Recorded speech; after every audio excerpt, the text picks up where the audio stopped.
महाकुंभ प्रयागराज 2025। नीली आंखों वाली मोनालिसा हुई कर्जदार। महाकुंभ ने मोनालिसा के सपने तोड़ दिए। नहीं बिका मोनालिसा का कुंभ में माला।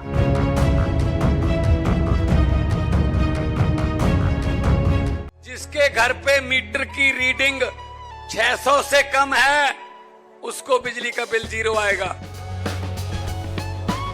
मेरा बिजली ਦਾ ਬਿੱਲ ਪਹਿਲਾਂ 1 ਸਾਲ ਪਹਿਲਾਂ ਆਵਾ ਤਾਂ ਤੇ ਹੁਣ ਵੀ 1 ਸਾਲ ਹੋ ਗਿਆ ਵੀ ਆਂਦਾ ਨਹੀਂ ਹੈਗਾ।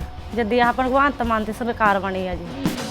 ਮੁੰਡਾ ਸਾਨੂੰ ਛੋਟਾ ਕਹਿੰਦਾ ਪਿਛਲੀ ਵਾਰੀ ਬਿੱਲ ਕਿੰਨਾ ਆਇਆ ਤਾਂ ਮਾਂ 3500 ਰੁਪਈਆ ਕਹਿੰਦਾ ਐਤਕੀ 0 ਆਇਆ। ਮਾਂ ਫੇ ਐਸਾ ਮੁੱਖ ਮੰਤਰੀ ਪੂਰੇ ਇੰਡੀਆ ਬਣਨਾ चाहिए।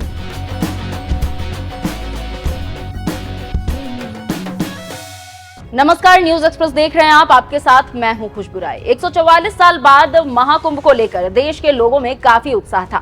लोग काफी सपने देख रहे थे। काफी लोगों ने कर्ज लेकर मेला क्षेत्र में महंगी दुकानें लगाई थी। इसके साथ ही साथ कई लोगों ने महाकुंभ से ज्यादा फायदा होने की उम्मीद लगा रखी थी। लेकिन कहते हैं ना कि सपने सपने होते हैं, कभी पूरा होता है तो कभी ये टूट जाता है।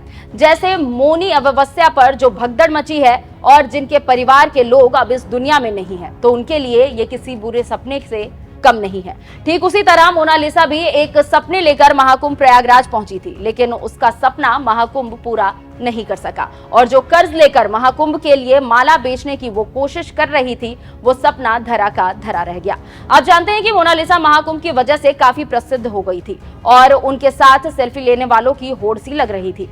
फिर कुंभ में इतनी परेशानी हुई कि मोना को मेला क्षेत्र छोड़कर जाना पड़ा। अब मोनालिसा को लेकर एक बुरी खबर सामने आई है। एबीपी न्यूज ने मोनालिसा को लेकर एक खबर छापी है, जिसमें मोनालिसा ने कहा है कि महाकुंभ में काम धंधा कुछ नहीं कर पाई।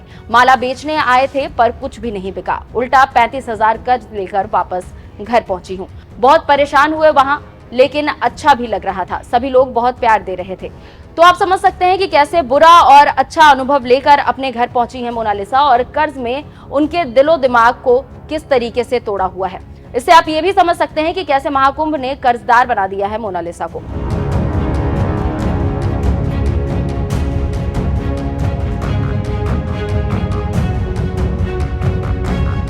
आपको जानकारी देते चले कि इस महाकुंभ में आईआईटी वाले बाबा मोनालिसा और कई साधु संत मीडिया में पॉपुलर हुए। उनमें मोनालिसा भी एक थी, लेकिन यही पॉपुलैरिटी उनके बिजनेस के लिए काल बन गया। महाकुंभ में अपनी कजरारी आंखों और प्यारी मुस्कान से देश ही नहीं दुनिया भर में लोगों के दिलो दिमाग में छा जाने वाली मोनालिसा सोशल मीडिया की सनसनी बन गई और उनके बारे में लोग नेट खूब खंगाल रहे थे।